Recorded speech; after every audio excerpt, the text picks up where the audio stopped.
President of Kenya.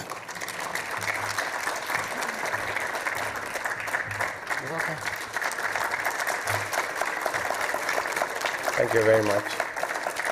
Thank you very much. Let's take our seats. I don't know whether to say good morning, good evening.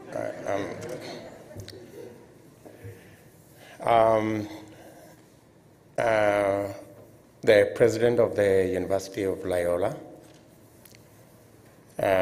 Dr. K of the Carson Institute of Race, Peace, and Social Justice, the president of the International Conference of Bishops, distinguished leaders present here, ladies and gentlemen, good evening. And let me take this opportunity on behalf of the Kenyan delegation that's here to express our gratitude for this great university for hosting us for this engagement. It's our first engagement at an institution of learning, and we want to say we are truly grateful that we've had this opportunity to engage. Congratulations to the Carson Institute for providing a platform for engagement on a matter that is very pressing, as has been said by the earlier speakers. And I would make a few comments on what I think the direction to which we in Kenya as a global, as a member of the global village, or did you say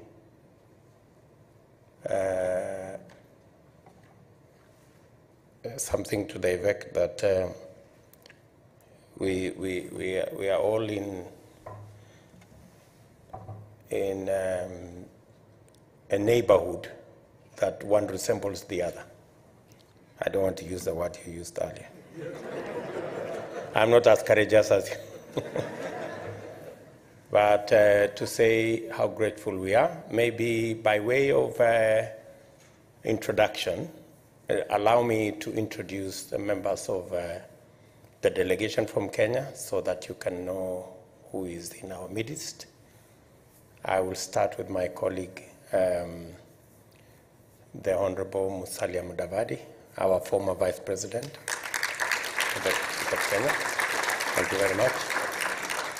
We have governors in our midst, Governor Nanok, Governor Mburia, and Governor Ann Waiguru.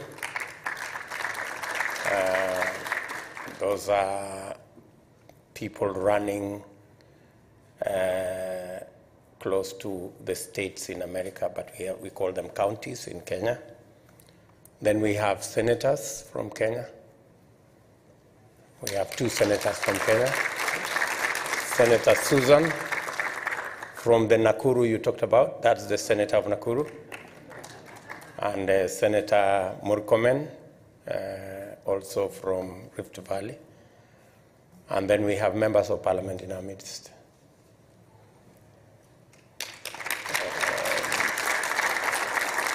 We have Aden Duale, is our former leader of majority in parliament. Alice Wahome, member of parliament for Kandara. Owen Baya, member of parliament from the coast part of Kenya. Kimani Ichung'wah, member of parliament from the outskirts of Nairobi, not too far from Nairobi. Soiban Tuya, actually she's a Maasai. The Maasai you are, she's not very tall though. Yeah, and then Adagala Beatrice from the western part of Kenya. Thank you. I think we have other officials in our midst. Let's just say the rest of the officials from Kenya, can you stand up? Yeah, those are members of our delegation. Thank you very much, ladies and gentlemen. So Thank you very much for welcoming us into this university. Again, I want to thank all of you. They normally say peace is not necessarily the absence of war. It's much more than the absence of war. And it is our belief as a nation, as Kenya, and being a member of the global village, that we do our part in making sure that we live in a peaceful world doesn't have prejudice over race or color or religion or where somebody comes from. And that informs our past and present. We have, as has been said by somebody here, a nexus between the church, the state, and our development. Kenya has a lot of gratitude to the church. We have a long history of relationship as a nation with the church. So that you may know, almost 20% of all our health facilities are church-based, or they are run by church-based institutions. And almost 30% of all our schools are actually run by religious institutions. And let me say our first two presidents are products of church institutions. They were mentored, they went to school because of the church. And therefore we have a solid relationship with the church. And even in our politics, you will find that along the way, you will find the Ufungamano initiative as we worked on the push for a new constitution. And that was largely a faith-led engagement as we sought for a new constitution for our country. And so we have a solid relationship as a nation with the church. And so do I find in this great institution that there is an interface of faith and education, and that's the solid basis upon which this institution is built. I have had occasion to meet many, as has been said here, of the reverends who've come to Kenya, of the bishops who've come to Kenya, and they have been part and parcel of the achievements we've made as a nation, and their contribution cannot go without mention. We truly are grateful to the initiatives the bishops have done in our country. Let me say that our mission to America this time around, we have meetings with government officials later beginning from tomorrow to discuss the future of our country and to discuss what we as a country and this great nation of America can share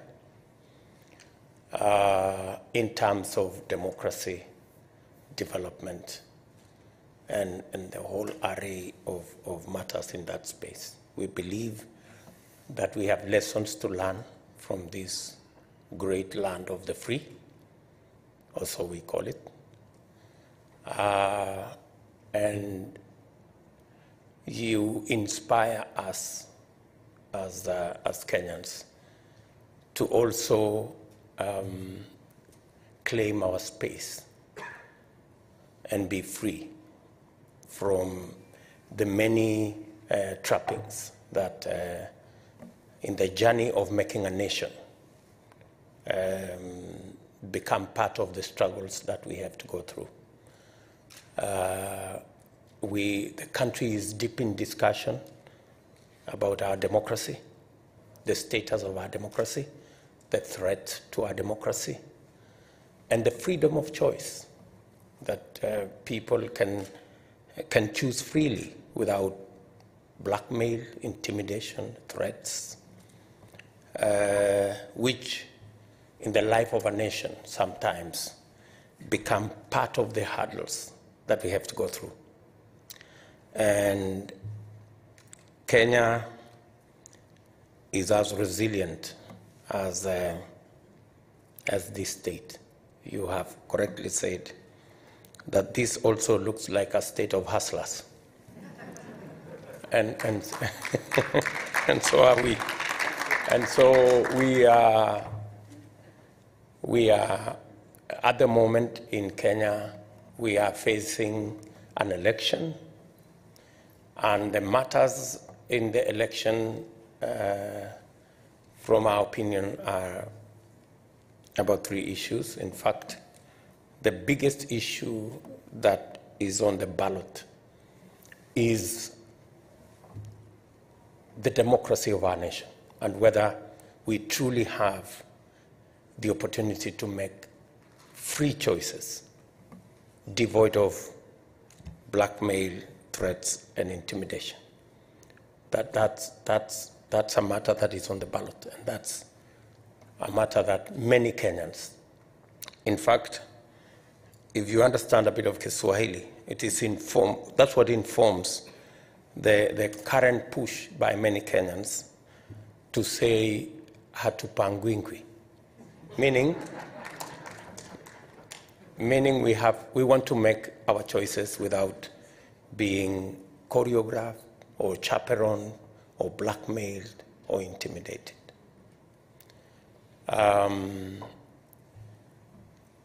We are also going to be making choices about our economy and the democratization of our economy. There is a feeling that our economy has been captured and curtailed and brokered and become exclusionist. And that's why our push is that we must democratize our economy, make it inclusive, bring everybody on board, and ensure that nobody is left behind. And that's the push that is going to inform the elections in our country. And that comes in different forms. It comes in job creation, expanding opportunity for business, expanding opportunity for value addition, agro-processing, and all the array of interventions that would create a much more inclusive society in our nation. So we are looking forward to the partnership of friends and people of goodwill.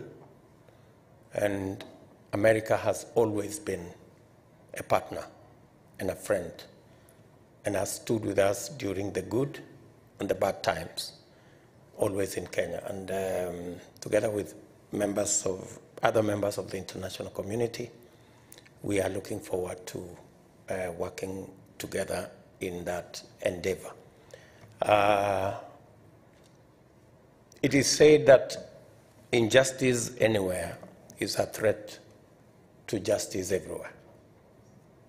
So whatever is happening, whether it is happening in Ukraine or in any part of the globe, is a source of concern for all of us. And the statement that was issued by the government of Kenya at the UN, for example, was laced with one of the statements that Dr. K's institute, this Carson Institute, about race.